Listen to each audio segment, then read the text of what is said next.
Well, hello everyone. This is Al Fadi. Hope you've been enjoying all of what we have published so far in this particular series on Mecca, A Search for a Place. And hopefully by now, it's becoming very clear to any of you that this notion that Mecca existed before the rise of Islam, that Mecca was a prominent city in the Arabian Peninsula, that Mecca was the center for trade caravan, and the list can go on and on and on. All of it is nothing more than fake news. And I think we have presented to you evidence to support the fact that none of it is actually accurate or even reliable. Today is exactly the same. We keep adding more evidence to support the correct narrative concerning Mecca. Now, keep in mind, we're not saying Mecca never ever existed. It's not real because Mecca does exist today. But the point is, when did Mecca exist? And what is the connection between Mecca and this notion that Islam started it in the 6th, 7th century period? This is what we're zooming on. This is what we're focused on. With us here today in studio, Dr. J. Dr. J, what are we going to talk about today? Okay, if you have Mecca, what is Mecca known for? Well, it's known for the pilgrimage. It's known for the Kaaba. It's known for the Hajj, as you call it in Arabic. The Hajj that everybody has to do. You did it whenever you wanted to because you were so close from Jeddah. You just go up there and do... Yeah, doing the Umrah for sure, yeah. Just do the circumambulation. And there are 5 stages, really major stages, that are part of the Hajj today. What Gibson has done, and this is Dan Gibson's material, he looked at those 5 stages. Now, he is an expert on Petra, and Petra, he noticed, had every one of those 5 stages. So let's look at the slide, and let's unpack this. So when you look at the slide, I'm going to do a quick overview, and I want you to listen. I want you to then respond to what you see. So what he found out is that the Kaaba actually existed in Petra, and there's a picture of it. That little red rectangle was the Kaaba that existed there in Petra. That Kaaba has then been reproduced for Mecca. And if you look at Azraqi's material, Azraqi, he noticed, who refers and talks about the dimensions of the Kaaba, the dimensions that he writes about support the Petran Kaaba, not the Meccan Kaaba. The Meccan Kaaba, actually, the dimensions are smaller than that which is in Azraqi's report, which to me gives assume that my conclusion is, therefore, the Kaaba in Petra is the real Kaaba. He then looked at the Safa and Marwa, these 2 mountains, and it says very clearly that these are mountains. Those mountains can be found in Petra. When you go down to Mecca today, you've been there, you've seen the Safa and Marwa. They're no mountains, they're just pieces of, small pieces of rocks at both ends. About 15 foot high. That's not a mountain. Something like that, yeah. In fact, you can see pictures of them crawling up upon it. They're things that kids would play on if they were allowed to. Right, they fenced them off right now, yeah. They have to fence them off so kids don't play on them. Yeah. But what you notice is those are facsimile, and in no notion would you call those mountains. So you can see this is nothing more than an artificial facsimile of what existed prior there in Mecca. We're going to find out some brand new material that Petra is not the original Safa and Marwa. We're finding out new material that's just coming down the pipe that actually Safa and Marwa are in Jerusalem. The original ones were in Jerusalem, were then reproduced and given the names in Petra, which were then reproduced in the 8th century and Mecca. Recreated in Mecca. But in order to have them there, they didn't have mountains. See, listen, when our good friend Hagar went to look for water for her son Ishmael, she went to Safa and Marwa, and that's why you go back and forth. You walk back and forth 7 times to commemorate that event. Well, she did not go to 2 rocks back and forth. She went to 2 mountains. It's very clear in the standard Islamic narrative, in all the tradition, it are mountains. These are not mountains. So let's move on to the next one, and that's the hill of Ararat. You've talked about the hill of Ararat. That hill of Ararat can be now found in Petra. When you look today, that hill of Ararat, you've been there, that's kilometers, it's miles away from the Kaaba. They've had to create that as the hill, and that became the hill now that you use as part of the Hajj. Again, it's a facsimile. You're talking about Arafat here. Arafat, yes. Right. Yes. Sorry for my pronunciation. No. I just want to make sure people can hear it. Yeah. Okay. Yeah. So that already predates in Petra. What else do we know? The Jamarat. The Jamarat in the Quran and is always one pillar, right? Well, there's one basically, that's right. In the tradition, there is a pillar where you throw stones at the supposed location of where the devil was tempting Abraham to disobey God? There's the picture of the foundation of the Jamarat in Petra. The Jamarat has been destroyed because of the earthquake in both 560 and then, of course, in 713. That destroyed Petra. That's the foundation of the original Jamarat. So it's there in Petra, but when you go to Mecca today, there's not one Jamarat, there's 3 Jamarats. 3 pillars, that's correct. Now, do you have 3 devils? Well, I mean, here's the way that you would hear an explanation. It represents every 3 days journey of Abraham, and each one of the pillars represent one of those days. Okay, now when did that reference, or when did that story, when was that invented?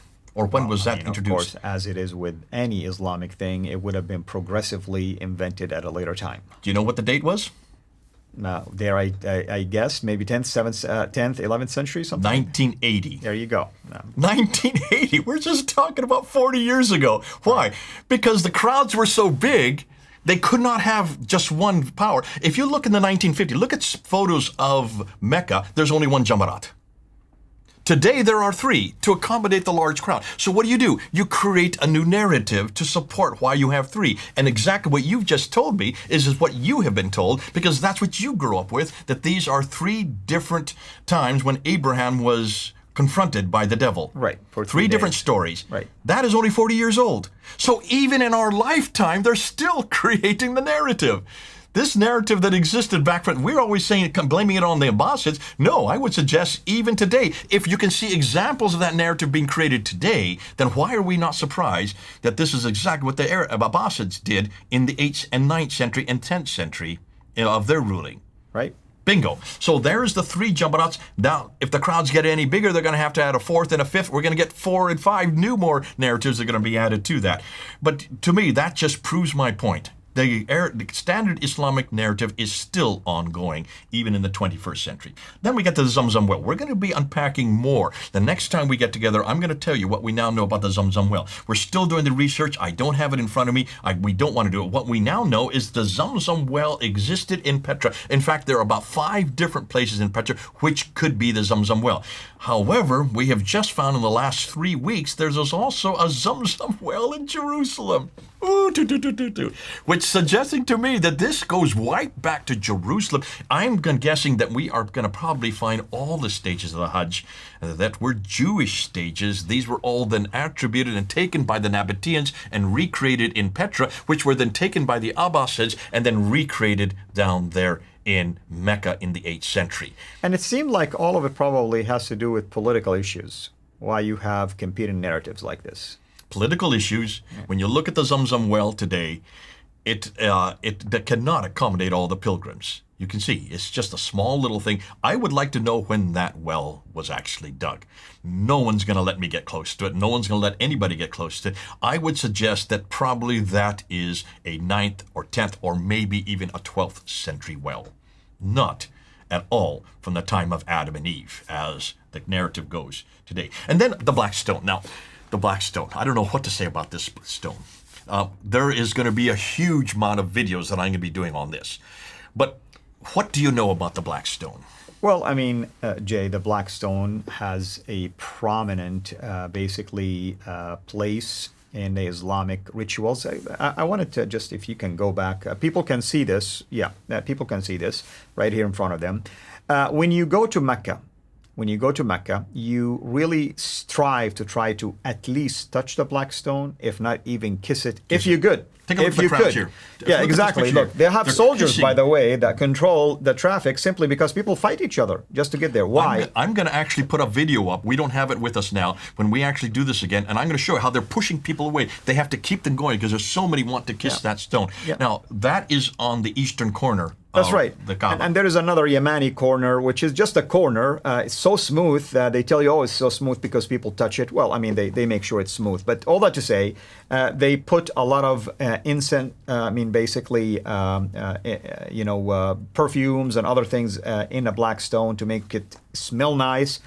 And at the same time, we do this because the Prophet of Islam did this. The black stone has this history that during the life of Muhammad, when he was still a young, person before he even became a prophet, that the tribes were fighting to rebuild the Kaaba, and then when they remodeled the Kaaba, they were fighting who's going to have the honor of placing this black stone. And Muhammad came up with this idea: let's have a piece of rug, and put it, and each corner is carried by one tribe, and therefore there we go. We solved the problem. All the tribes put the black stone. Why the black stone is important? Well, apparently it was a whiter than snow, stone that fell from heaven, and it became dark because of sin. Thank you. You have proved me that there is sin in the world, right? That sin darkens, our souls and everything else. But here's what I want to share also. We always thought it's one piece of stone, but look, it's multiple pieces right there. 1, 2, there's 8 small pebbles. The biggest one is about the size of a quarter. And it was stolen a couple of times, and it was destroyed a couple of times, and Why it's are glued there together. 8 stones and not 1 stone? Yeah, and here's... You know the reason? Right, go ahead. I'm not going to tell you. Okay, well, we'll talk about it. But I want to say something, to my Muslim friend who are watching this. Folks, I grew up believing Islam is anti-idolatry, against al-wathaniyya, the worship of idols and rocks. Please look. How many rocks do you see that are part of the Islamic ritual? Just look. Take a good look at it. And you tell me, does this look like an anti-idolatry kind of worship? 1, 2, 3, 4, 5 different rocks that they're worshiping. The very thing that Islam says it is one, tawheed. Exactly. Maybe Tawheed that's what the word means one. tawheed means, is unification of all of these rocks. Can you imagine? Wahab must be rolling in his grave, because Wahab, his whole theory, his whole premise was you must not have any worship other than Allah. Allah is the only one you can worship. That yet the center of the very center of Islam, the center of all worship is, here is the stone that they're all trying to kiss, that you have kissed. That's that right. You have Oh, I touched. kissed it many times. Now, there is one more stone that you and I need to consider doing a study on, the station of Abraham and the footprints of Abraham. That's another stone that we have to deal with. Good on you. Can you see there's so much more yet to do? The more we scratch, the more we find. The more we find, the more we shine. The more we shine, the more they whine. Oh, how sublime. Folks, this is yet to be unpacked. We haven't unpacked yet the Zamzam well, or the Safa and Marwa, or the Black Stone. That is yet to come. And Muslims, you need to listen to this, because this is at the very center of your faith. And if your faith is built on idolatry, as we're seeing here, it is not a faith worth defending. But all we're asking is historical questions here. You notice this is not black, right? You see that's 2 different colors? No, it just have a glue on it that makes it black. We're going to unpack it why it's not black as well. But that's for another time. That's for the next time we do these episodes. So what we're going to be probably doing next, I want to just do this. I want to just conclude then this whole section. So what do we see in this section? Well, we saw, first of all, that the ancient maps do not show Mecca. So geographically, that's a huge geographical problem. Maps are how you know where things are. If no map has Mecca on it, if this is the greatest city, and there's no map until 900 AD, that's the 10th century, the first map that has Mecca on it, you've got a problem. We also notice that all of the Qiblas are facing Petra, not Mecca. Yet we know that the Qibla was canonized in 624. How is it that up until 727, 100 years later, none of them are facing Mecca? Right. We also found out that the land route theory that Montgomery Watt had used to help the Muslims out was debunked in 1980s and 1987, to be more specific, by Dr. Patricia Corona, who simply looked at maps and then went back to the historical documentation and went back to the trade route receipts, and she could read the receipts in the tongue that they were written in. She's the first to do so. She reads and writes 15 languages. And she said, this is all fraudulent. None of these receipts mention Mecca. They all went through Agilis, going across the western coast. And then we looked at the sea routes, and we completely debunked the sea routes, because the sea routes all are on the African coast. All the ports are on the African coast. Even the channels where the boats went are on the west side. Why? Because that's where the water is, that's where the vegetation is. Nothing on the eastern side, which throws out Jeddah, I'm sorry for your sake, and throws out Mecca. And then we looked at the 5 stages of the Hajj. These 5 stages, not one of them was unique to Mecca. They predate in Petra. We're now going to find that was even predated in Jerusalem. Right. So it looks like the Hajj that you now used to go to from Jeddah to go and practice, that has antecedents in Jordan, and even antecedents further north in Jerusalem. So, as a conclusion, though Mecca has existed according to the standard Islamic narrative since Adam and Eve, chapter 7, verse 24, there is no evidence of it anywhere until 741. And everything we now find in Mecca, we could previously find in Petra. The next time we come together, we'll say we could also find it in Jerusalem. And also, I want to add to this before we conclude, not only that the notion it existed during the time of Adam and Eve, but the fact that Abraham was there. I have to say this. Well, not just Abraham, up to 300 prophets were there as well. But let's say Abraham alone. The Jews are absolutely so protective of Abraham that they would record anything about him. Why did they miss the fact that he went south all the way to a place like that? Why don't we have even Jewish tribes in the Mecca area? We find them in Yathrib, but we don't find them down there.